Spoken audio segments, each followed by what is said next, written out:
SY प्यानलको result आइसकेको छ। अब सबैको मनमा एउटा प्रश्न आइरहेको होला कि एसवाई प्यानल नेप्सेमा लिस्टेड हुँदा यसको प्राइस कतिसम्म जान सक्छ। यसको एन्सर पाउनको लागि तपाईँ सही भिडियोमा आउनुभएछ। एउटा उदाहरणबाट हामी बुझ्ने ट्राई गरौँ। यो एउटा म्यानुफ्याक्चर कम्पनी हो एसवाई प्यानल। अहिले स्टिल नेप्सेमा लिस्टेड भएको सागर डिस्टिलरीबाट नै हामी हेर्न सक्छौँ कि अहिले सागरको डिमान्डेड 7 लाखसम्म पुगिरहेको छ।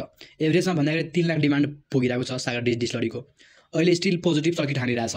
सागरको जस्तो होल्ड गरिराख्नु भयो भने आई थिङ्क यसको 20,000 भन्दा बढी जान सक्छ।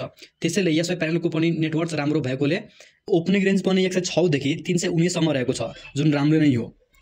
यसको इपिएस पनि 5.35 रहेको छ, जुन अफिसियली राम्रो नै हो। सो हामी यसबाट के एक्सपेक्ट गर्न सक्छौँ कि यो पनि कम्पनीको 20,000 सम्म जान सक्छ इफ हजुरहरू होल्ड गरिराख्नु भयो भने।